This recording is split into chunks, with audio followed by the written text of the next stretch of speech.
The ball ring in the centre of Birmingham, and the balls are right now in Dota 2 because they're going head-to-head in our final game of Group C. It is Mineski versus LFY. Mineski just scraping through with a win in the first game. I say scraping, it was they kind of edged there. They got there eventually over LFY, who had a very unusual draft in game 1. I wonder what we'll see in game number 2, whether they'll go for traditional or maybe something a little bit out there for a second game in a row. But they are up against it as they head into this second game. Remember, Mineski win this, they go through to the quarterfinals, and they will face a team that came through Group B earlier on, Pain Gaming, having taken out Team Liquid. So an incredible lineup that we'll have in that final 6 if Mineski can get through. Gents, we're back with Nahaz and Capitalisto. Just before we get into this game, I just want to reflect a little bit on the teams that are already through. I mean, because it's crazy. You get Optic in the semi-finals already. Sure. That's great. Great for PPD and the boys. They're top 4 guaranteed. Got some points in the board. Virtus.pro on the other side of the bracket, so that's good news for Optic as well, because they're on the other side of the bracket. They'll face the winners between Pain and the winners of this game. We'll go and play Virtus.pro. Fnatic will take on OG and play Optic. Wow. I have a hard time seeing past the Pain result. That's just so huge to me. But yeah, I think we're going to have a great, when you look at the names that went out of this tournament early, right, you start to get concerned about the quality of the field, but we're going to have a great last 3 days of play here at this tournament. Yeah, if this was 6 months ago, we could definitely say that, like, wow, some upsets happen, and what we wouldn't say would be the fields for the playoffs is going to be really bad. But we're approaching TI. Like, every team that's at a tournament now, or almost every team, is going to look really good. So, yeah, every single one of these teams, Optic is just growing more and more. Pain is obviously looking the best that they've ever looked so far. And, well, these two teams, if LFY can beat Mineski, I think it would be a road back to form for them. Yeah, I just think as LFY, you gave a great description of the core matchups and the way the Bloodseeker, Leshrac, Bristleback Tricore was supposed to work out.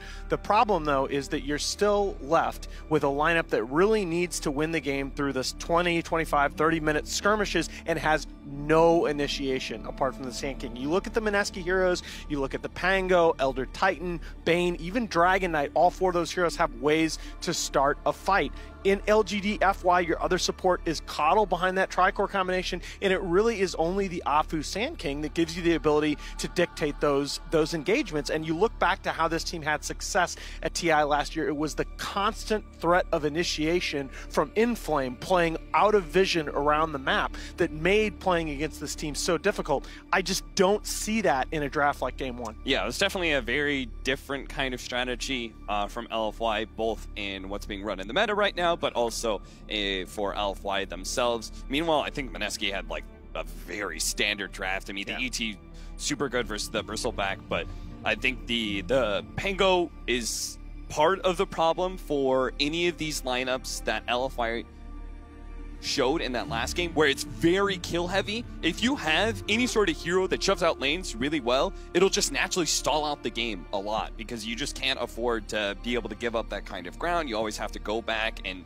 you know, basically do what I call lane maintenance, right? Sure. The lane gets shoved in, you have to go back and, you know, go back to your tier 2, push the lane forward again, and then you just naturally lose more and more ground if you don't have enough wave clear to be able to cover that. And you can have your own wave clear, but you also need to be able to have some scaling mechanisms, and I think that LFY, their lineup just wasn't going to do well enough. Like, the game was even-ish at like 10, 15 minutes, and I felt like it was still Mineski were very, very ahead in the game. You just could, even with LFY playing better than I expected in the early game, you could just still feel that window closing as the game went on. And I like that you mentioned the wave clear of the Pango now for the second time, because it reminds me a lot of a conversation I had with Fog earlier today about the Darkseers, and to some extent the Doom as well. But you talk about these heroes that are tanky, and they're these disruptive presences in team fights. They build a lot of utility items, but when you add wave clear to that, they're so annoying in the team fights, and they're able to push out the lanes around the map. That's what makes these heroes so difficult to play against. That's what allows them to control the pace of these games so well. Yeah, and then on top of everything else, even if you do make some sort of rotation to try and kill that hero while he's pushing out a side lane, the problem is that with Darkseer and Doom and these kind of heroes, is that they're very tanky. Yeah. So they make for the worst targets to go on if it's a team fight. So if you go on that hero and all of a sudden it's 4-man smoke behind the hero, like you're just screwed. Like, oh, we went on a Doom, and it ends up being a 5-on-5. Well, I guess we lost. So. And then he buys back because that's really cheap, and you're screwed anyway. All right, into draft number 2. First phase Medusa ban. I like this from Mineski. This is scouting yesterday. The other game that they won against Newbie, that game 2 was the Divine Rapier Medusa comeback against Mega Creeps. They're going to take it out in the first phase, sensing that LGD-FY is going to go away from the strat that they ran in game 1. Not much of a surprise if they went away from the strat that they Well, ran in okay, game fair 1. enough. All right, fair enough. I think what I think the draft that I really like from them was what they had Pugna for Super. I remember that. Maybe it wasn't Super, actually. Maybe he was playing the Razor in that game. I'm good with Pugna. I think Gyro and Clock are the 2 heroes that you think about Mineski taking in the first phase here. I think you can stay very standard, make LFY show that they can beat you. Mm-hmm.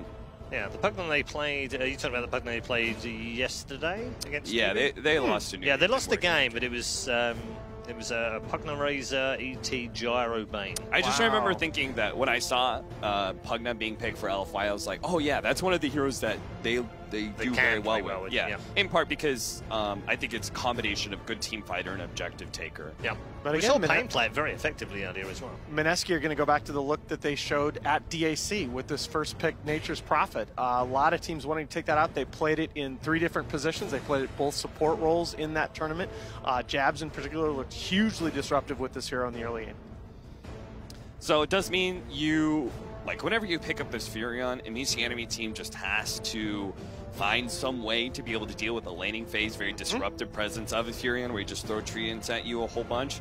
Because it's either your offlane, I know I was going to say the most common one is Jakiro, I think, because Jakiro is such a stat-heavy offlane support that he doesn't feel very threatened by the harassment, and his damage is very insane from, not Liquid Fire, Dual Breath. Yeah.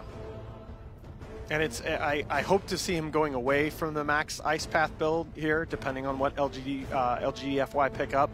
The other thing about the Nature's Prophet pickup is that the weakness of the Furion lineup tends to be the lack of initiation. But, well, LGD-FY really struggled in that department in the previous game. So you're not as worried about them capitalizing on that. I do like the Gyrocopter here, both as a block pick, and because LGD have shown the power of that Gyrocopter Jakiro safe lane in terms of guaranteeing that Gyrocopter almost free farm against a lot of these strong aggro dual lanes. Yeah, when you're facing up against the Furion, it goes a little bit back and forth in that you can't be as aggressive with your Rocket Barrage on your offensive nature of Gyrocopter in lane, but it also means he's a range carry, which he's less threatened by any sort of treant run at you spam. So it's the 14th game here at ESL Birmingham for Gyrocopter, the most picked. Yeah, and again, he was most picked at MDL and still had a 60% win rate at that tournament. It's just a hero that's, it's about the hero is a credible spread damage carry late, but he's also able to contribute even in lineups where he is not the most fun. And he's not a high ban, first phase ban choice usually. So second phase for sure, but first phase ban, not many teams will ban him out against others because they're not thinking he's incredibly powerful, but he's just powerful enough. Mineski, against a couple of teams against potentially. But it's toolkit, isn't it? Isn't that why he's still in the meta? Sure.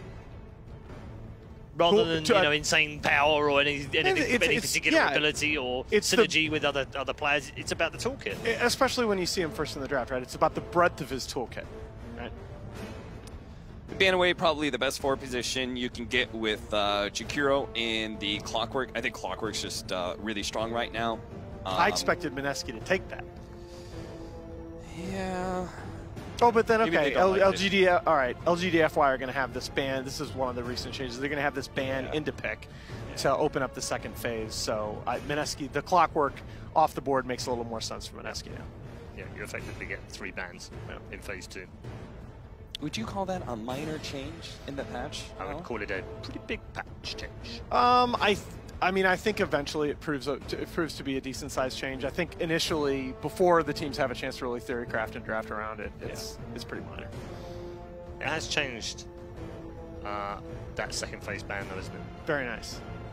And look at that, the Abaddon Underlords they know that with the Dragonite already in the pool, like they're going to have a problem getting enough damage out, especially from their Gyrocopter. So a lot of focus on Ice Ice Ice again. Yeah, especially because there's always the potential to run Ice Ice Ice on the Nature's Prophet. Yeah, got to use, is that Pango ban as well first phase? Yeah. Now they are, although it does have to be said, they are in the last 10 times they've run the Furion, they are 7-1 with Jabz on the Nature's Prophet, only 1-1 with Ice Ice Ice on that hero. So it is more than likely support. Yeah, they've pretty much run it. In fact, they have run it as support ever since 7.11. Look, I know it's not in the meta. I know it is vulnerable to the laning counter picks, but I want to see an Inflame Batrider. I really do. I want to see a Techies, but that's about as likely as happening as that. Get off my... Oh my god. Sand King. Slacks has infected you. Still out there. So I don't know how I stand with Slacks, right? Because we're anti-Windrunner. Spirit instead. Yeah. Oh wow. Okay. Wow, so, that hasn't been out for a while. And this is an Ahfu special. Ahfu at some point last year, Ahfu was right up there. Ahfu, GH, and Tims were my 3 top-rated Earth Spirit players going into TI last year. I still think he is amazing on his hero. It's fallen out of the meta for sure, but I really like this. It solves that initiation issue that they had in the last match. I'm a bit surprised because at TSL 1 as well. Sand King still gives you that same initiation factor. Maybe, in fact, he's even better at the initiation because it's a hard initiation. But it's also because I always like Sand King versus the Furion because he's such a good support or core at being able to just like push out waves really quickly, and that just helps negate some of the problems that Furion brings to the table. For sure, and it's Sand King Jakiro is also a much easier support duo to execute than an Earth Spirit Jakiro is a very high skill cap support duo in terms of the combos that you need to hit to control those mid game team fights. Yeah, Rubick versus Jakiro I think is just one of those free Rubick games. Ice Path. Yeah, you steal Ice Path, you steal any of those really long animation. Like, Jakiro has long animation on literally everything, so Rubick just has value with no animation. Turning around, I should add. Yeah. That's why Jakiro should never retreat from a fight, Paul. Oh. Just keep going in, Paul. Austin, do you want to know Austin's hourly rate these last 3 years? My God. 3 years, Paul? Wow, that was some. Actually, nearly 4. I heard somebody yelling there during the draft. That's pretty good. Somebody's getting hyped. I don't think that was a player. No? No, I think that was Slacks. Oh, never mind. Jake's in the building. I don't know. Maybe one of the players is playing a pub and he got really pissed off or something. But which one of the players is like amping themselves up in the draft? He's like, yeah, Beastmaster! I am so in with this LFY draft. This is the single target initiation from the Roar. It solves so many of the issues that we had in the previous game. It makes the combo of the Earth Spirit and the Jakiro your supports easier to execute. It gives you that wave clear that Cap was concerned about. I'm much more in with this LFY draft than I was in the previous game. Well, that's feel the same? easy. Cap, you feel the same? All right, fair enough. Yeah, compared to the last draft, sure. I think this team is good, and I wanted them to give themselves a chance in the draft. I felt they just didn't do that in game 1. Yeah. What was the Beastmaster win rate at MDL? 2-13. Yeah. And here it's 33%. Yeah, no, look. So it's not had the best of tournaments in the last 2 tournaments. I firmly believe, again, the opinions differ widely on this. I firmly believe it's because so many teams have figured out how to play against the Beastmaster aggro dual lanes. But here, it's LFY that has the Gyrocopter Jakiro, one of the combos that LGD has used to deal with the Beastmaster aggro duels. I don't see necessarily the same stability on the side of Mineski in terms of a core support combination that's going to be able to keep the Beastmaster out of that offlane. I thought the Beastmaster was very good because I thought Mineski was going to go for like a Lifestealer or a Luna, maybe a Juggernaut. And a Beastmaster is good against all of those heroes, right? Like Luna does not like the Necronomicon, nor does she like the. Is there a butt coming here? No. Oh, good. Okay, good. I actually thought you were going to be like, but all right, Beastmaster was a solid pick, and Mineski still go for the Luna. I think they need it in this kind of lineup because they have to. I think they have to put this Furion as a support and focus more on the team fight aspect to take advantage of the fact that Earth Spirit and Beastmaster are not going to give you that, right? Yes. Look, everything that you said, absolutely dead on. I will add, I have some concerns with Mushi specifically on his Luna, okay? The game that he had yesterday, some of his eclipses were suspect, and more importantly, this is a hero that he will fall into that trap of win a fight, go farm your next item. They need to stay active on this Luna around the map, just like he did on his Gyro in the last game. What if they got like Omni Knight though, to make it hard for the Beastmaster to focus down any of these I am heroes? very, very down with Ice Omni Knight here. I think it's a great game for it. I wish they had picked Troll, honestly, instead of Really? But I think Troll, I think there's enough in the pool that has, I think if you pick Troll there, I think LFY comes back with 5th pick Lina, and I think Troll just gets Lagooned down. Is Doom still in the pool? yeah. Yeah, I think Doom's another option here. Underlord is out. Yeah. Underlord's out. Yeah. Okay. You Along won't. with the button. You need some. You have no good initiation on the side of Mineski. That's kinda true. You concerning. could actually turn around and pick a support here as well. You could pick a Sand King yourself here. Okay, all right. Yeah. Initiation. There you go, Yeah. Brewmaster. That's much better than the team fight options of, what do we say, Omni Knight and like all these other here. Like they don't Omni give you the Doom, hard yeah. initiation that you really needed out of this. Here, Mineski pick a good team fighter that is going to make sure that he actually locks heroes down to make fights happen. And he gives you that threat of early rotations. You know, Mushi is not a resolution style Luna player that's going to go rotate at level 5 just because it screws over the enemy core. They needed something that was going to have that big level 6 rotational threat. I think Viper and Razor are a little value, but they're very early game focused. Okay, look. So this is a super staple. Especially when they were hot last year. Super plays this sniper extremely well. His positioning is good. Until I saw the Brewmaster pick, I would have loved that sniper, but I think Brew has the ability to get in the middle of the fights, send the sniper up in the air, you kill the rest of the team in isolation. Yeah, Dragon Knight does that too, right? He gets a Blink Dagger or Shadow Blade. Like, he can find the sniper. Sniper is a traditional counter to Luna, though. Yes. So that is a big part that I like about the sniper. It felt like they had a one-to-one, like we're basically going to beat out their carry. Yep.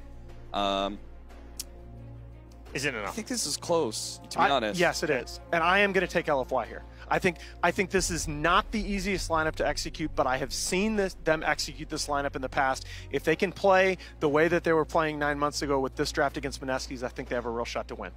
Okay. I will go Mineski. All right. Very definitively, both have gone for each of the two teams as we head into game number 2. Let's bring in our commentary team, boys. It's Sniper versus Luna. We usually know how that finishes.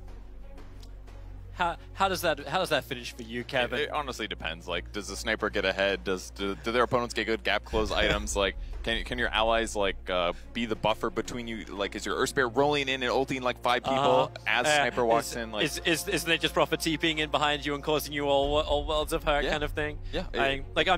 For me, I'm loving the Mineski lineup. I love having that Brewmaster as the last one that can just jump in behind the lines, cause absolute chaos, and then you've got the minion army plus the strength that comes from a Luna push just to force so many issues. So on that front, I'm kind of on board with the way Mineski's lineup goes, but I also see a lot of strength in LFY's lineup. I see a lot of weakness unless they can execute it right. I do like watching Sniper a lot, though. There's a lot of different builds that you can go with him. I assume it's going to be something like a Maelstrom since the item was buffed so much, but I'm curious to see how the laning stage goes. Mid against Dragon Knight should be fine relatively as Sniper, but he's just going to have a little bit of last-hitting trouble while Dragon Knight has the first couple levels. Yeah, but then he'll hopefully get over that and not get hit by too many of the breathe fires. Looks like Ice Ninjaboogie already preparing in the mid lane to try and go for some early aggression. They're not near the runes instead. That's actually LFY, who have moved aggressively to the north. It's very nice to watch a game of Ahfu Earth Spirit. Yeah, it's been a while. The hero's definitely fallen off a bit. Doesn't contest lanes quite as good as other heroes. A lot better as a roamer. Well, they're trying to force in towards the town. You've got a couple of creeps hitting in to the Beastmaster. Rolling bottle forward actually connects. Mushi, he doesn't really have anything to help. He went for the Luna Blessing. He went for the extra damage, and Jabz burning so quickly. And Mushi also slowed up. Not what he wants to have. It's that Orb of Venom, but then with Nature's Prophet trees, they're holding the Beastmaster in, trying to buy time for Mushi to beat into him, but the Tango regeneration and the 3 mangoes There's more regeneration than Mushi can remove life from. I like how they did that. He prepped with axes. By the time the real fight was happening, a second axes got to come out, and just in time, DDC is able to get the dual breath for the catch. So there's actually an aggro tri-lane, surprisingly. We'll see if it sticks around like this, but I mean, it is a pretty good tri-lane. Lots of damage lots of damage output between the three heroes. And back at the safe lane, it's a Gyrocopter versus a Brewmaster, which should be fine for Gyro for now. It does start to beg the question too, like if they can keep Mushi shut down, can the DK bring it back? Can anyone really bring it back? Courier snipe in mid, one more attack from Boogie will do it. And that had 3 tangos on it. That was heading towards Super by the looks of it. He already got his salve. Must have been someone else's. Yeah, it's Gyrocopters. Gyrocopters, tangos. Poor guy. It's going to be annoying, especially he's got a lane rotate now. Looks like Earthspade will come back down here, so it'll be okay. Yeah. Gets a little bit less regen, but at least the support was there. Trolling Boulder goes into Ice. Already used the homing missile as well as Flat Cannon. Flat Cannon comes off cooldown. So Ice willing to stand. In fact, that one melee creep locked in Ahfu for half a second. So Ninjaboogie, I can't reach it. It's a level 1 telekinesis. He can't grab and pull him back further. It's ganked by the neutral. And, oh, just kidding. He was pulling, guys. Yeah. Success. Yeah. All intentional, man. Don't you ever underestimate the Grand Magus. DDC getting pretty messed up, but this is really scary for Beastmaster. Luckily, that creep was 1 hit from dying, and no blocking for you, little guy. You're talking like the panel were mentioning, like the lack of rotation style heroes, like you have like with the ES, because he's so good at that type of role. But every time Jabz plays his Nature's Prophet, he's always pressuring lanes. Like that's the dream of it. We saw Kuro doing it early today as well. It's so good in lane, too. Just spawn the trees, run them at your opponent, and pretty much problem solved. Whereas Beastmaster, typically, is just always such an up-in-your-face hero. Even heroes like Nature's Prophet can deal with it. Ninjaboogie gonna get a pickup onto Monet. The clap is there. Ahfu trying to body block it, and then force a TP rotation. So Jakiro's already on the way in. It's going to be a little bit difficult for... Well, the dual breath does connect, but it's going to be difficult for Ice to escape if they stayed on him, but they had to back off.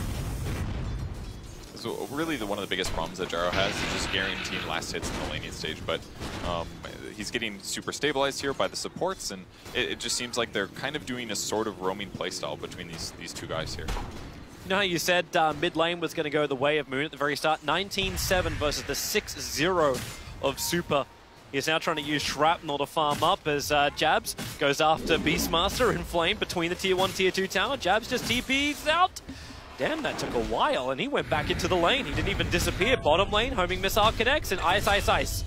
Don't get a kill on the top, but we get a kill on the bottom. Well, they snake that kill at least. The sniper missing last hits is definitely the biggest lacking here for LFY, but Dragon Knight just has way more base damage. He's got about 20 more base damage right now, opting for a fast belt of strength instead of a soul ring. He just wants as much raw damage as possible. That way he can keep getting these denies. But with the Aquila finally finished for Sniper, he's going to be more competitive now. He's going to have way more range in his opponent, and maybe he'll be able to harass him down. Until Ninjaboogie rotates over range telekinesis. He's only got level 1, so there's no Fade Bolt to help him out here, but it won't matter. They hit level 2 by killing off the creep wave that was there, and Sniper will fall with that rotation of Mineski. So this is kind of what Paul was talking about. Well, you know what happens. Sniper gets ganked or doesn't lane super well, or one disable sets him up for death. That is the problem with Sniper as a whole. He's kind of like Zeus in that way. He just can't defend himself mid. Yep. Yes, he deals a lot of damage, but if somebody goes on top of him, he can't stop them from killing him most of the time. And it seems to hurt you then in the other lanes. He did such a great job of keeping Mushi down, but now Mushi, he had a creep wave and a half, if not 2 full creep waves just coming towards his tower. He's now 23-11 on the CS. DK is 24-12. So Mushi's getting so much experience because Jabz also went into the jungle. I guess Mineski just creates space on the map, but now it's up to LFY's supports to rotate and make something work. Make sure that they actually have something to fight the Luna when she's ready. Yeah, it's a tough position to be in. If Sniper can stabilize, grab a big item, rotate for some ganks, things like that, it could be really good though, because one of the benefits of his hero is that, again, his range is so long that if he rotates into a lane, he can contribute to these ganks and kills, especially if Beastmaster gets a timely 6, or if he follows up on something like Earth Spirit initiating your gank. Yes, looking for his initiation. Top lane, Inflame, Lucent Beam, the creeps. The Treants cannot get in front. Jabz. And this causes a lot of problems. He's going in with his Treants because it's the 5-minute bounty rune, so you can have Inflame burn the shrine, but Jabz can take the money. Really good trade there. And perfect time to pressure their opponents. In fact, wow, Mineski getting 3 out of 4, 4 out of 4 here. Yeah, all Big the money. advantage. That's 220 gold to every single person on Mineski right there.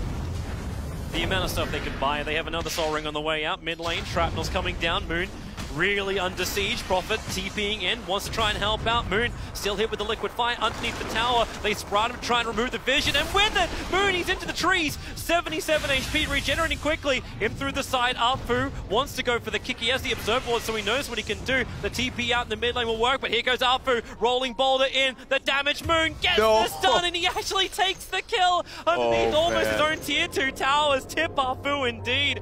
Thank you for the gold in-game as well as towards the battle passes. Man, painful loss there, losing the Dragon Knight, but also failing the follow-up chase here. On the bright side, Brewmaster taking a lot of damage bottom. He's going to have a clap, but that's about it here. Yeah, he can clap and Drunken Brawler, and actually with the clap, the slow is enough to keep Monet away from him. But yeah, huge for Moon to get the solo kill.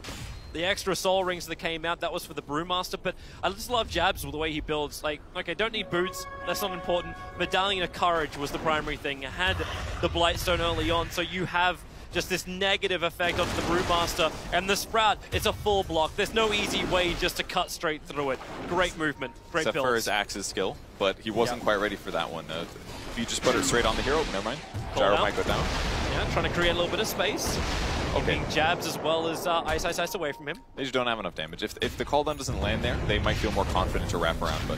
Boogie has to keep running. Throws Ahfu away. Sniper, the assassination, Dragon Tail stun has to be used to cancel. Ninjaboogie's got the distance, but now Moon, 3 heroes behind him. Ahfu, no rolling boulder yet. Here comes your TP in from Mushi. He wants to help out, so the Luna hiding inside the Fog of War for the moment. The Dual Breath connects on 3. Super is low, and yep, there's the Eclipse. Destroys not 1, but 2 of LFY. Yao was close by, and Super was the range kill. Super's got to feel real bad about that. When he runs out of shrapnel charges, they can't guarantee the Dragon Knight kill, and just everything going bad in these early skirmishes. A 3k gold advantage for Mineski at 7 minutes. That is a commanding lead, and they're going to be able to hit the mid tower now with this gank rotation that Mushi pulled off here. Yeah, not just like the commanding lead that comes out, just the 2 heroes it's on, the Luna as well as the DK. Heroes which take a lot of strength to bring down, and without the Sniper having a lot of the DPS, like he's still hoping for phase boost to increase that deeps, but there's just nothing there. So what, you look towards the Gyrocopter?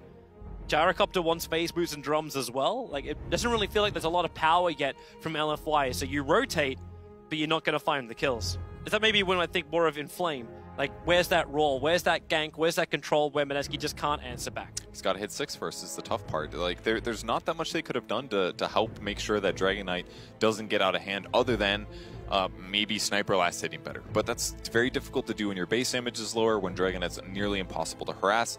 It's just a bit of an uphill battle because his base damage is so weak, other than him just outplaying Moon. But Moon has consistently been winning these matchups here. Yep.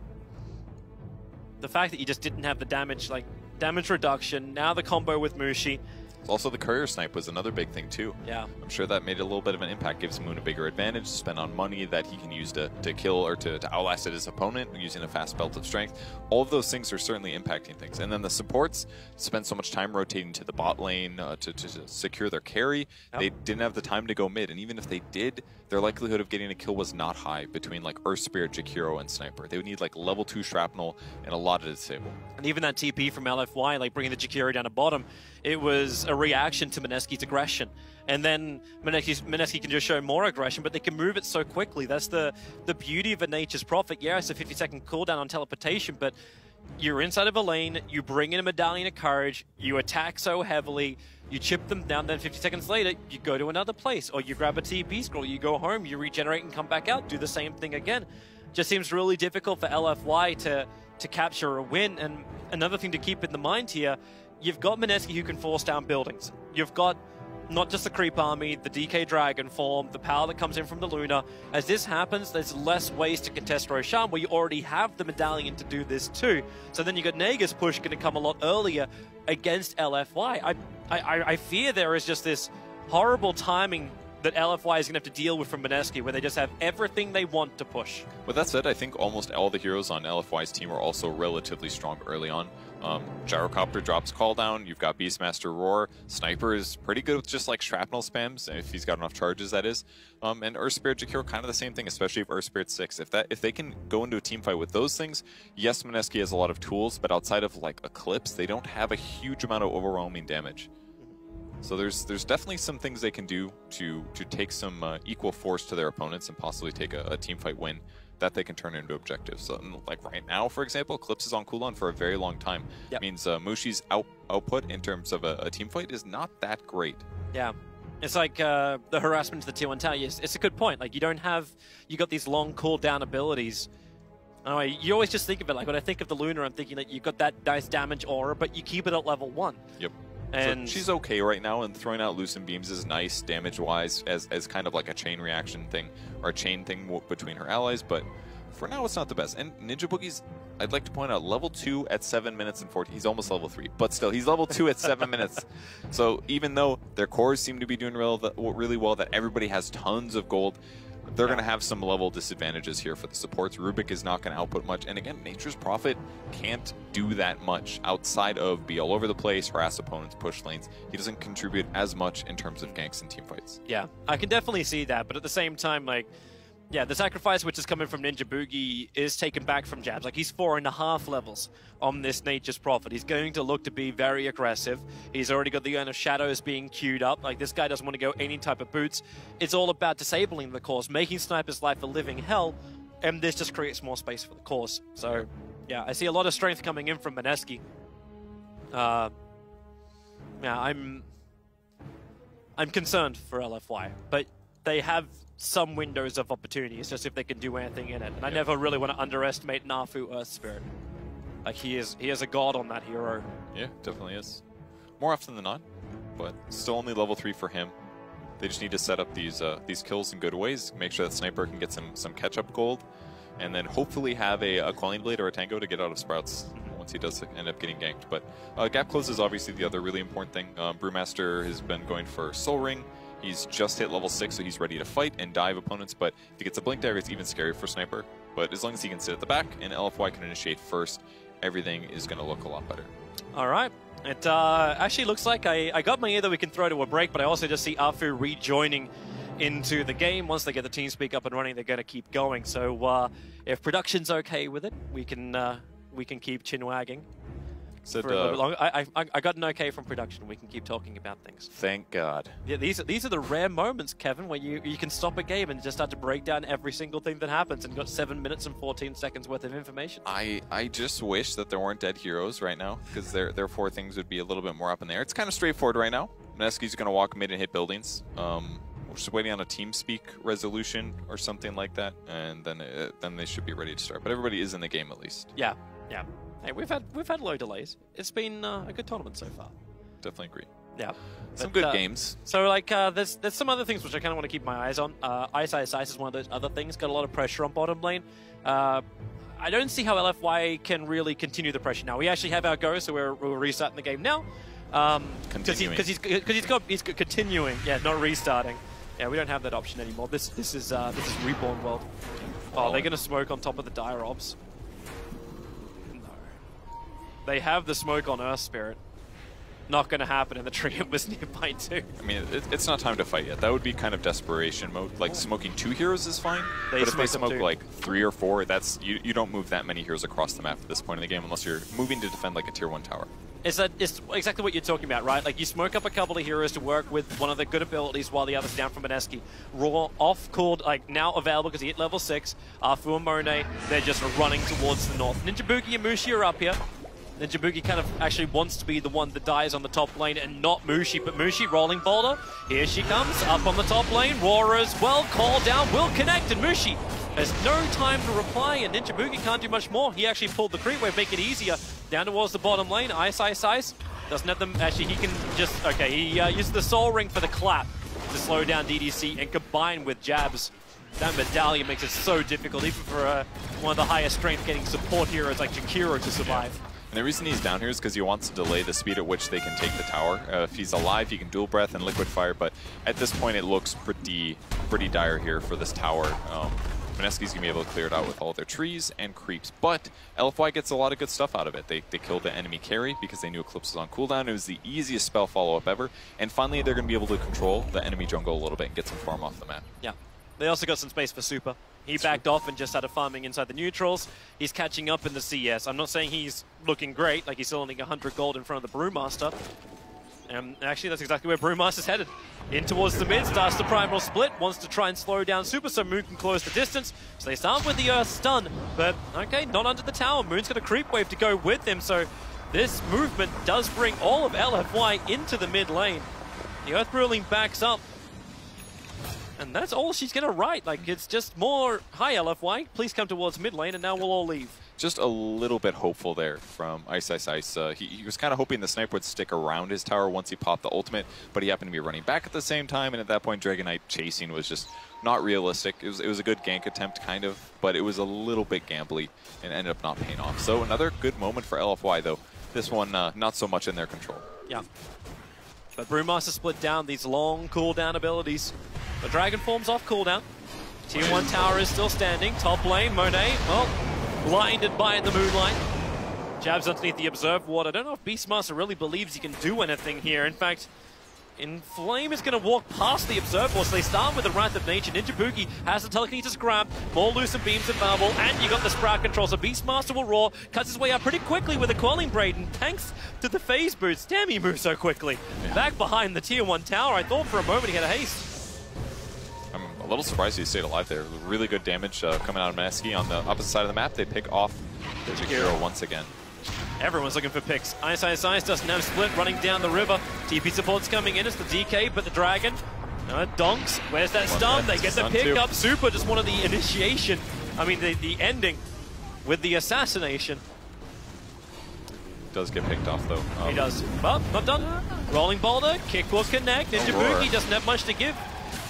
Gets his life back up, gets his mana up, at least with a stick. Jabs needs to sprout, blocks him out, but the Beastmaster actors and the kick from Ahfu cut through. And Moon will fall. That's a big streak to be taken as well by Inflame. That was really nicely done. I don't know if he was silencing at that moment on purpose or not to break the Sprout, but it seemed like both him and his ally were ready for that. All they needed was vision on the Dragon Knight, the Rocket Barrage can clean it up, and the Gyro's just really giving some worth this game, just because it does give them so much magic damage that they can actually deal with the Dragon Knight in these rotations. Sniper dies again, but he buys an item before he falls. It looks like he's going to go for a Mask of Madness first. I actually really approve of this item build. I think it's the best way to accelerate his farm in jungling, and then late game you can disassemble and make something like a butterfly potentially as well. Yeah. He just needs the ability to be way faster than his opponents and make sure that he doesn't have to run into these fights. He can just sit back and attack super fast and output some damage. Mineski just got a reminder about warding as the Observe Ward that's sitting behind. It was a full duration ward that was between the Tier 1, Tier 2 tower. Died in front of them when they noticed it. So Ninjaboogie as well as Ice smoked up Ninjaboogie. He used the Tome to grab level 6, so now we add Rubick Seal to the mix. That was a big improvement. A mere 5 minutes and he gains 4 levels. Yep. But it helps when you gank. Just got to be around other high-level heroes that end up getting killed. Oh, they know exactly where Sniper's going to be right now. Oh, you left the mid lane? Well, you're either in that medium and large camp to the south, or you're by your shrine. It's the two obs. They've got one on either side of the mid lane, so that's why they saw the Sniper move around, bring the Brewmaster in close. Rubick, he'll end up stealing Shrapnel, throws down an extra charge. The silence, Ahfu goes in, and here comes the rest of LFY. They came from the north, they came from behind. Ninjaboogie can get a pick up and a throwdown, at least gets a double stun, allowing Ice, and Mushi to now combo together. The Eclipse hits so hard into Monet. Beastmaster, he just wants to buy back. He wants to be part of this. Yao also wants to be part of it, but right now all he sees is Bark. It will require Inflame with the axes to come in from behind and bring down Mushi. But you're fighting on LFY's side of the river, but it won't matter when they got this confidence. The Roar pushes Ice back up again. But thanks to this early that Jabz has got, I'm not certain Inflame has the life to survive. 17 HP, and he ticks under the Tier 3 tower. So close there, but barely gets killed. Can they defend the tower? Maybe deny here? Yeah, they got a kick over on Moon. No denial. The stun actually is just Ahfu dying. Super was looking at it. The Shrapnels are down and Moon just TP's out. He doesn't want to try and jump over it, so Ninjaboogie comes in close. They can switch their targets up. Yep, assassination going for Ninjaboogie. But he's got so much life anyway. And he's got the support of the Brewmaster behind him. He is well safe. Super is trying so hard to contribute anything he can to this game, but it's just such an uphill battle. I can't even believe that LFY got as many kills as they did. It just seemed like a slaughter at the start, but slowly but surely they cleaned up some of the important heroes and they stabilized a bit. And someone gets Super some money. He's trying, but he's farming underneath the Observer Ward that Mineski put down previously, so they know what Super's trying to do. At least he hit that 10 talent, so plus 20 damage. That will certainly help. If he had a Mask of Madness, he'd probably feel a little more comfortable, but he's just getting dived and dying. This hero just doesn't have a lot of survivability. His strength gain is real mediocre, and again, he can't defend himself much. Tough sniper game. It's some real nice stacks. Like Mushi, he has the 4 points up at the Moonglaive, so getting through these stacks is a lot easier for him. He just needs someone like Moon to tank it. Easy stuff. Sniper wishes he had this much farm. Sniper would actually be really scary with the Mask of Madness and the Dragon Lance right now, but he just hasn't worked for it as well. You kind of have the life steal. Like, you got a full Spirit Vessel on Jabz. That's real farm. Yeah. 5, 2, and 4 from support Nature's Prophet. I cannot imagine being this good at Nature's Prophet. I'm actually wondering how you keep your life up. Now LFY will try and remove the life. They see Ninjaboogie for half a second. As well as Mushi, rolling boulder, Moon in the trees, actually cops the rolling bolt. The ice path won't connect. Dual breath will, but Ahfu, he just doesn't have the life to survive. No more stuns available, so the TP from Jakiro will be successful. Found a very hard tree on the way to the place he wanted to land his hit. The shielded tree Jabz. Look how quick he moves. Right towards the mid lane. Like, hey, I got Mask of Madness. Crap. I got Mask of Madness. Wrath of Nature will bounce through. This will kill Super. Or will it? He's so low on life. EsSL will finish the job. All of his Brewlings around, but he's down to 1. Needs the extra distance. The ice path will not clip, so they can keep running. Where's the support? It is way too far away. EsSL will burn in the macro pyre. The rest of Mineski were just pushing the top lane and taking the tier 1 tower. Mineski really doesn't care that much, though. They again killed Sniper. 5th death now. He just gets jumped on. No way to heal. No way to get out of here. Like, he needs a Force Staff or something, but it's not even going to give him good damage. Mineski's directing all their attacks to the right place. Blink Dagger is on Moon. Like, this spells death for Ahfu, but you've already seen how difficult it's been for Sniper to stay alive. Now you've got a strength, like, such a powerful hero like DK, who has a Blink Dagger to reach the backlines. Prophet to TP of the backlines. Yep. Brewmaster also has a Blink Dagger, so Blink Dagger, clap, and split to the backlines. This is, like, the point is past where Sniper can kind of do Sniper things and get ahead. He's not going to get ahead this game. He's just trying to catch up. And now that they have even more mobility items, every fight is going to be like this. Right on top of Sniper, and then LFY is going to have to spend abilities and cooldowns just to try to keep him alive a little bit longer. Yeah. Which is never what you want to be doing. You want to be looking to find those kills. Like heroes like Brewmaster, you need that damage output to kill him before he splits. You need a lot to get through DK, because he's just a tanky kind of hero. And the Luna, Mask of Madness, Dragonlance, going into Manta style. Like, there's dodge abilities once that full Manta is up. You've got the range, you've got so much to work with for Mushi. Yeah. On the bright side, Luna still isn't going to be able to deal with Sniper very well until she's able to close enough for like an Eclipse follow-up or something. Maybe if she swings around the fight in a good way. So hypothetically, if the rest of the team is dealt with or disabled, as LFY takes the fight, Sniper can drop shrapnels and sit at the back pinging away. They're pinging out. The Observer Ward saw Moon go by himself to the top lane, so they smoke up. They have the Beastmaster Raw.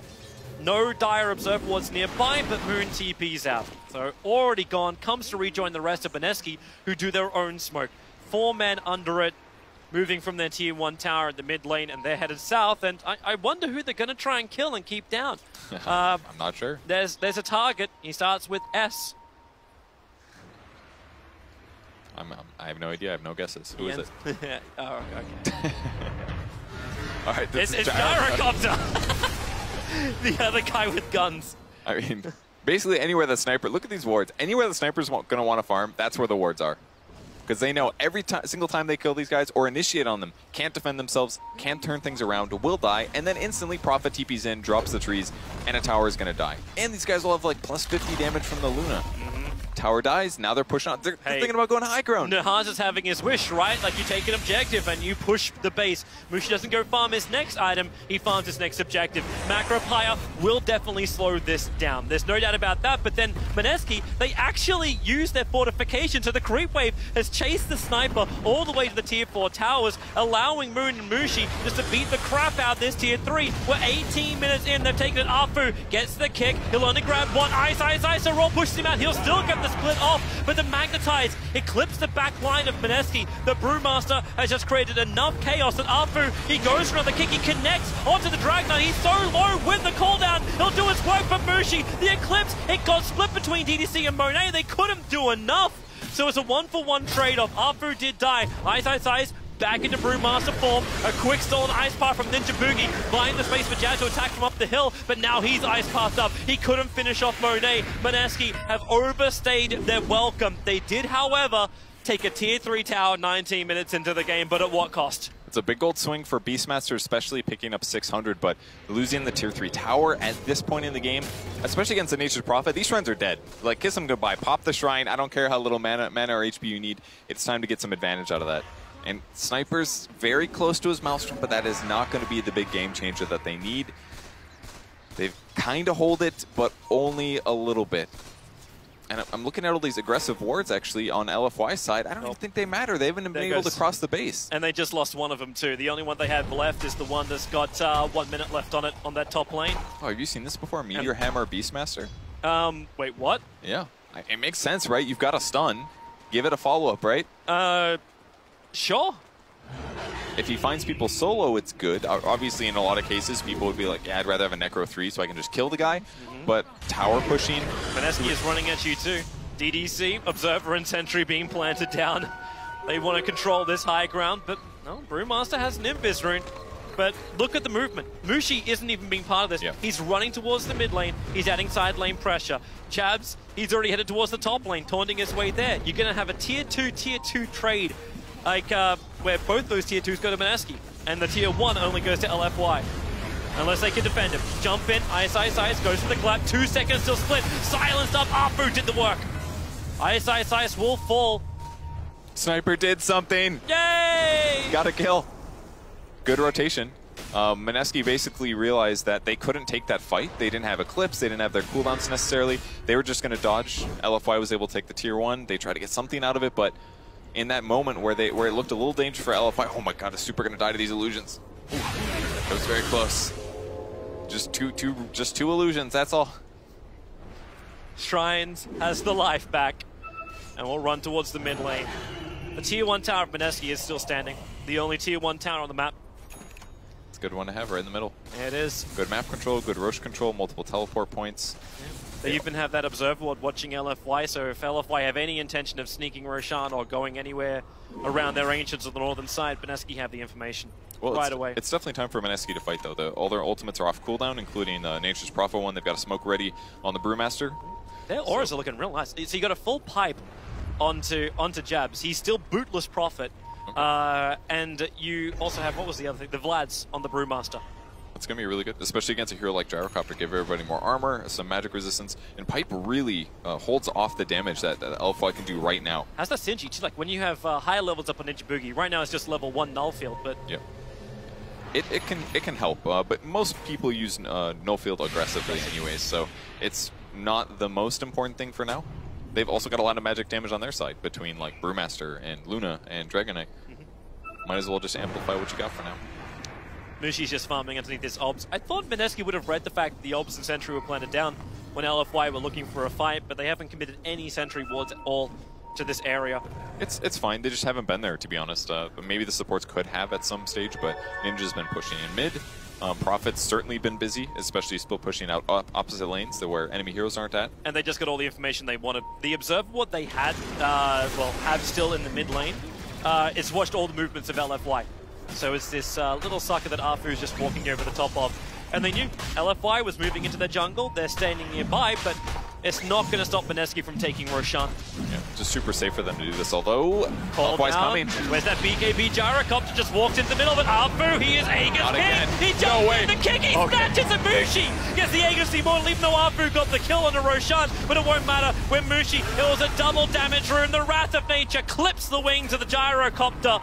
And while the roar was out from the Beastmaster, the control continues. They close the distance. Jabz jumped in further forward, holding Sniper in position. So Jabz, he'll lose his life for this, but Mushi just keeps going ham. They'll take Super, they'll take Yao, and they'll take 4 of LFY. They take the Aegis, and now they take the tier 2. Take, and give nothing back, Mineski. It looked so good for them. They're running at the perfect moment, but they weren't able to get the stuns off. They didn't get the Aegis, and at that point, everything was so hard to defend.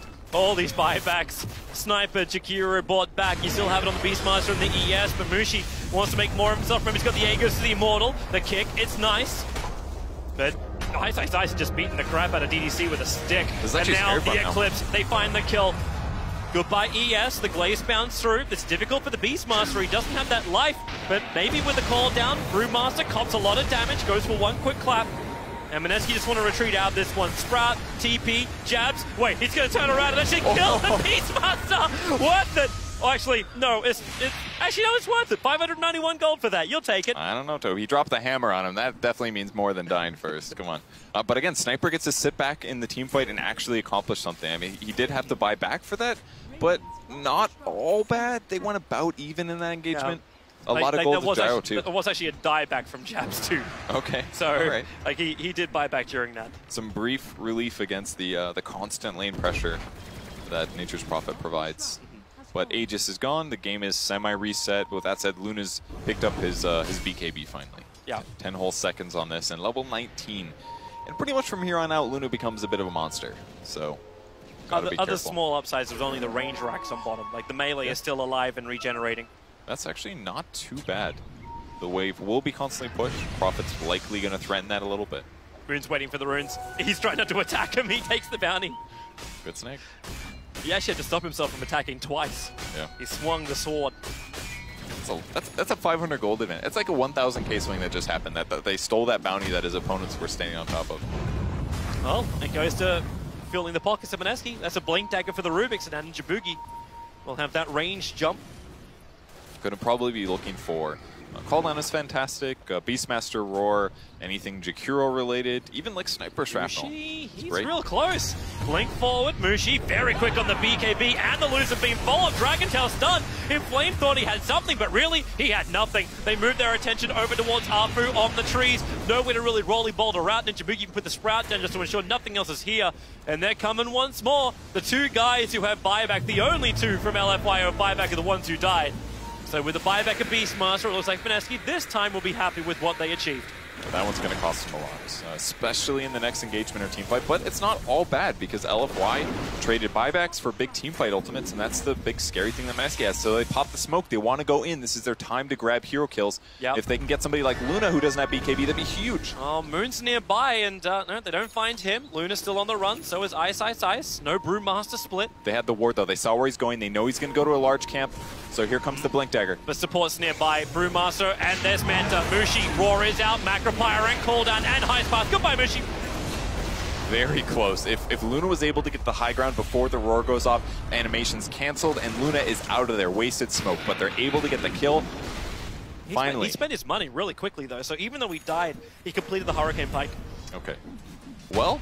So money saved. Meanwhile, Jakiro, GDC being picked up. Jabz, it's the end of the double damage room, but it gave him enough. And the Ice Pass stolen by Ninjaboogie will need to be used to create space. Jabz, actually, with the hit, he bounces it through the Wrath of Nature. It's the Blade Mail on Jabz, making it so difficult just to instantly pick him off. But now, Moon, he's under the cover of that Shadow Blade. He's going to close the distance on Super. The Shrapnel is down, but here comes Brewmaster Clap, pushing him away. There's that Hurricane Pike of Super, giving the space, but you do not get that hit on the Meteor Hammer, because Mineski, well, they didn't actually chase. They lost the vision around the hillside. Decent defense there, Sniper. Oh, just a neutral. Okay. Not very exciting. No. Back and forth engagement still. I can't believe how much Jabz is doing. as a support with no boots. Like, his items have actually been so insane. Blade Mail, perfect usage there. I thought he was just going to die through it. I thought Gyro was just going to be like, oh, this is okay. But it was incredible. Gyro was taking so much more damage than Jabz was. Yep. He's got 1,500 gold to survive with this Nature's Prophet as well. Like, what's he sitting at? 9 plus 25 armor. That's plus, really tanky. Plus having 1,500 HP, and now he's even going to get evasion. He's got a Talisman of Evasion queued up. So, Solacross, hello. Yep. With that said, Gyro's got his Ags just about finished, so his damage output is going to be huge. He's going to be able to clear Trance and things like that. I actually really like Maelstrom on him. Is this what he wants against the Blade Mail, though? Yes, you can reflect damage on yourself, but the cool thing about this build is that you just become really tanky and have a moderate amount of damage. And that kind of equation is usually really good against Blade Mail, because you're not throwing so much out that it kills you. You have large HP, so the reflection is not a big deal. I think this is going to be okay for him. Okay. Level 3 Assassinate picked up, level 20 Talent Tree on Sniper. Does now he's got anyone the fast ever go too. the knockback? Like, does anyone ever go the knockback? Yeah, sometimes it's worth it. If your opponents are gap closing you a lot and you need them to get away from you, think like Troll Warlord kind of type heroes, it can be useful. But this game, he needs to be able to get damage out, and there's so many stuns on the enemy team, he wants to know that he can throw out an ultimate every 10 seconds and guarantee that damage output. No smoke currently on LFY, so even if they want to be aggressive with their group up, like they had 4 players together ready to go. Unlike Mineski, who have 4 players ready to go and smoke off cooldown in half a second, boom, there she is. Oh, Mineski on the hunt. Jabz can always be there. That he can. And for now, he's going to try to push out the creep wave. Beastmaster also in position, hoping to get a solo kill potential. Hey, he's got that blink dagger now as possible. Yeah. But then Jabz can just make a couple of trees and hold the line. They're going to go in through bottom. This is a little weird. They don't have a creep wave pushed up here. No, it has to be a kill first. But the creep wave, it's not even in the mid. Like, every single creep wave is across the river. Who needs creep waves when you can find the kills? Super evaporates. Inflame will join him. And Monet, the BKB, he wants to run out of this one, but there's so much damage. He's actually dying. Jabz takes the kill onto Monet. 3 heroes dead, over a minute on all of them. And now, you really don't need creep waves. Well, I don't know if they're going to take this tower, but they did the unpredictable thing. LFY did not expect Mski to be there. They looked. It was almost a bait having Mushi on the bottom lane. He was attacking through the backdoor regeneration. Now 4 heroes without buyback, and they're not even going for the racks. They don't want any melee racks taken. And GG! LFY just call it. Not a single melee racks will die. And Mineski 2-0. They take the game against LFY, eliminating them from ESL 1 and getting themselves a berth into that quarterfinal. They just had amazing performances this game. Like, Moon on the mid lane dominated in the last hits. Jabz had like the most incredible support Nature's Prophet play that I've seen, and they just transitioned. Did that hurt Mushi? Did that hurt? Just slapped the crap out of his hand. If Mushi has trouble in the next game, you know he's got a fracture. That's okay. He's got some time off. He can heal a little bit here, feel good about their victory. Very few mistakes, super sick plays, and just always putting LFY in the back foot. Man, terrific. Terrific from Mineski. I cannot wait to see more of these guys during the main event. Oh, just terrific Dota all round. The guys, of course, who know all about terrific Dota is Capitalist. Let's go to him. Thanks, Toby. You guys need to get a room or something. Fantastic play from Mineski. A 2-0 victory over LFY. It means they now make the top 6 in this particular competition at ESL 1 Birmingham. It also means they're just one best of 3 away from even more DPC points. If they were a little on edge before in that 5th place in the DPC standings, I think they're feeling a little bit more secure after that victory. Gents, straightforward in the end, I think, would be the fair assessment of this overall series. If you saw in that ending segment, apparently Ice has a good relationship with Super. Instead of doing the farewell handshake, you just slapped his hand. Yeah. Mineski slapped down LFY in this game too, about just as hard. So. Yeah, I mean, and this is a microcosm of so much of the early game that you see here. They're just going on the Dragon Knight, and you know, obviously, the one gank before this, there was a beautiful block. See, he hit level 7. He hit level 7. Oh, he did. You were right. I told you. He rotated at level 6. You thought I was lying. Well, I can't tell because the Lucid teams are gold Mushi too. rotated at level 6. All right, I am very proud of you, Mushi. Where are you at, Nahaz? I am very proud of you. That was the early game rotations that I've been looking for from Mushi on those kinds of heroes, and I think it made a big difference in this game. But come on, guys, ways to know you're having a bad day at Dota 2. guys, we got vision to the Nature's Prophet, we're fine. And Rubick comes out from behind the trees and kills your courier. Yeah. For those of you who are wondering why I reacted that way I did, is that I told Alan backstage that Mushi rotated at level 6 and he was like, no. He was already level 7. He was already level 7. I was like, Alan, I saw the light of God that comes down when he hits level 7. But the lucid beams are gold too. It's anyway. I'm sorry. You should have brought your glasses, Alan. Wow. Just rough day for me, guys. Rough day. You've had a fun day. I have. You've had a Miracle Invoker. You've had a Pain win. And is there any more fanboying? I can't remember what other teams you like. I hoped to see LFY make a better series of this, but the problem really in this game, I thought this was not a draft win. I thought LFY definitely had a chance to win the game, but really everything went, after the first blood, everything went against them in the early game, and you also saw a little bit of why Earth Spirit's no longer in the meta. This hero's early levels got nerfed so hard when roaming was OP, and you could see in the first 4 or 5 minutes of this game, he didn't really have a place in lane. Yeah, this poor sniper, I think one of the best advantages of the sniper versus Luna matchup is that you're such a hard high ground hero to push into, right?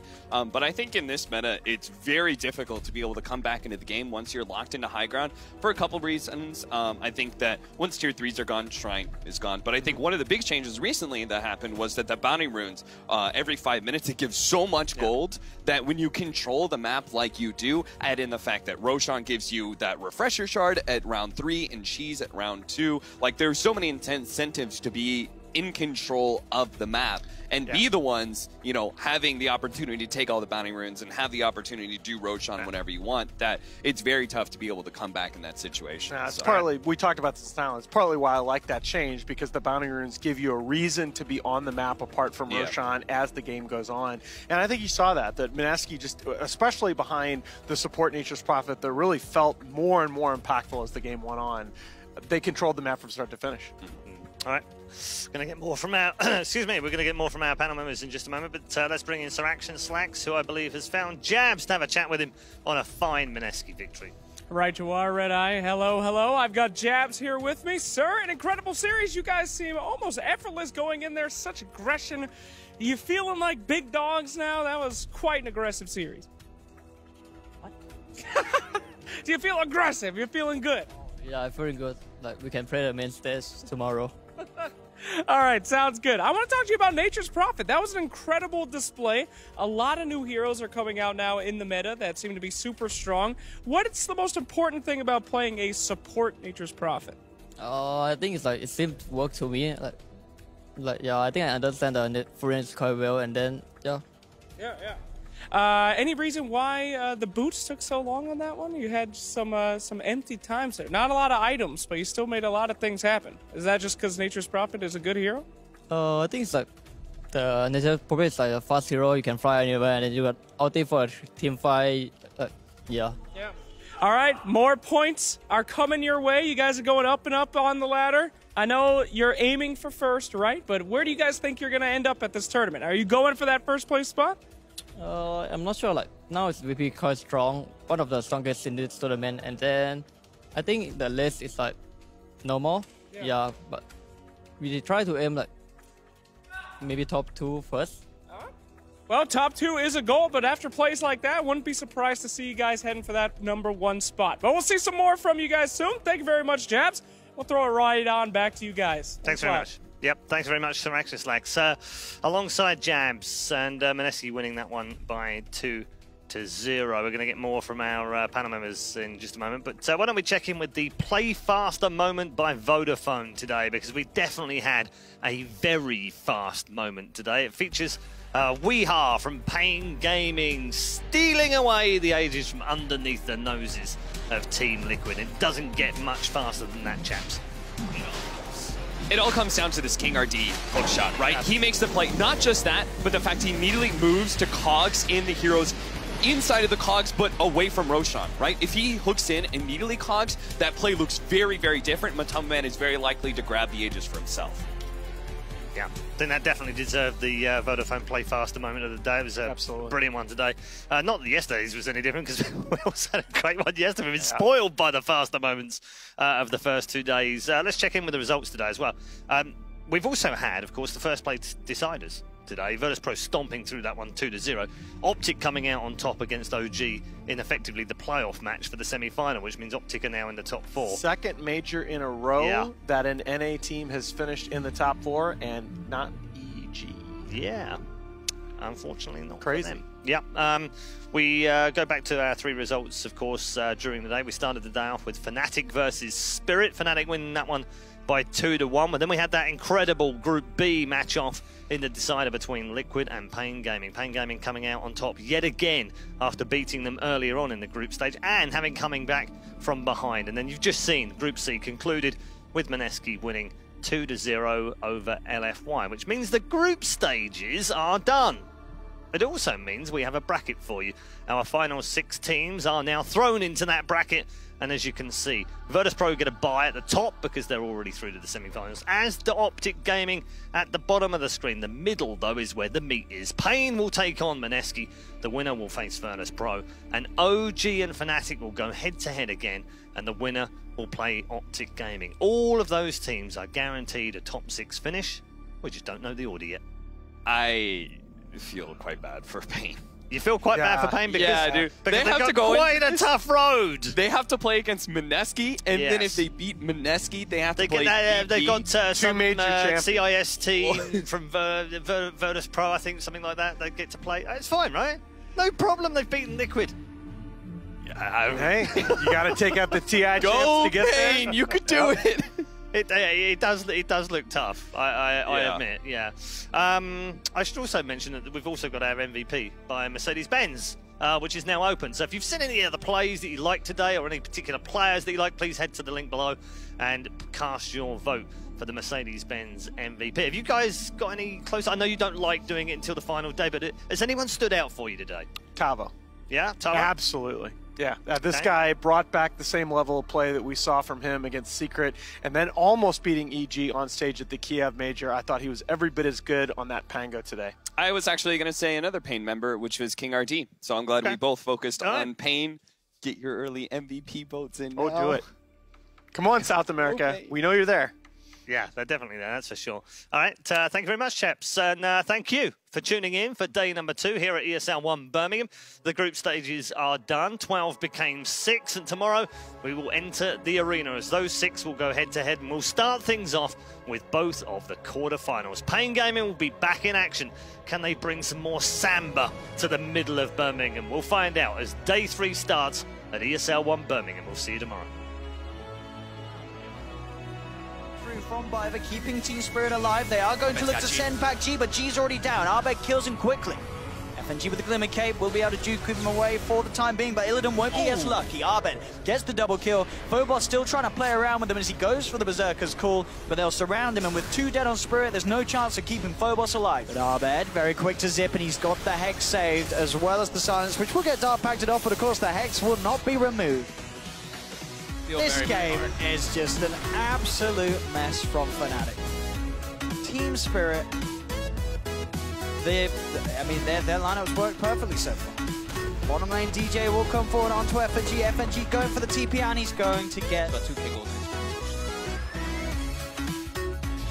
They're applying a lot of pressure on this mid tower. G gets hit by the Shadow Strike as well, jumping quite low. Look at that, yeah, one quick burst at the screen, he's down to Ahfu. He's going to look to zip forward, see if they can catch out Arbed with the help back of the supports, but all screens down, Arbed, center of ward. Oh, Arbed, he's in. Oh my goodness.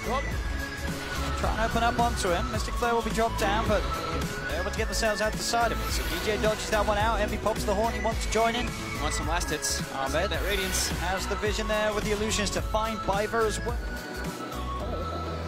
This is the classic Admiral Bulldog play that he popularized when he was on Alliance. We are in some serious trouble. Doesn't actually have the mana to be able to transform anymore. A Sunstrike right on the... They're saying like, oh, when we want TI, and Hold that thought again as Weehaw gonna get caught on, but he gets the kill first Just on blows Kuro. up the Rubick. GH gonna make sure that Weehaw does die for killing his captain. But, whoa, Duster! He actually came in super low. Miracle spots that, immediately turns on him, gets the axes. He only needs one more round of axes. The ensnare goes out. Duster, can he juke this out? The axe, still lands on a Miracle. He snipes it out, gets a roar onto the Naga Siren. Triple kill for Miracle. Down. Now they're gonna be able to hit some of the stuns. Thanks to that ball, blink back in. They make sure they just blow up the Beastmaster. Don't let him get anything off. But Kuro, he also stole that. He's gonna be able to roll around, tries to go for Weehaw. He's gonna land on both of them. That's a nice stun. Down, they managed to get a fade bolt. That'll finish him off. Tavo blinks his way into the trees, trying to get out with that swashbuckle. One second. But man, and hot pursuit, but a blink dagger goes down first. Before the dark pack could land, mind control the back lines. Night Shark does reveal Tavo, and he'll die next to mind control, who snagged up. They gotta get in there. They gotta start getting the Firestorm out already. It's at half HP with the Corrosive Haze as well as the Solar Crest. They don't put out the most physical damage though. So maybe Pain. RTG lines up, and they're gonna try and get inside the Roshan pin. Managed to get Conks onto 2. He's Roshan's out of it. They can't get into him. It's huge. They can't get them all down. The Age is picked up, and that is gonna be like when wiped inside the Roshan pin. GH is trying to focus. The YOLO, he looks for an Ahfu. He's stolen Aegis before, hiding inside the sandstorm. Burrow strikes in. Ahfu, he snatches the Aegis. Oh boy, I love it when he does that. The Aegis Immortal is going to burn Super, keeping that Pulse Nova going. Ice has to keep the distance, but not for much longer. Moon's up. Sniper, the assassination Dragon Tail stun has to be used to cancel. The Jaboogie's got the distance, but now Moon 3 euros behind him. Ahfu, no rolling bolting yet. Here comes your TP in from Mushi. He wants to help out, so the Luna hiding inside the fog of war for the moment. The Dual Breath connects on 3. Super is low, and yep, there's the Eclipse. Destroys not one, but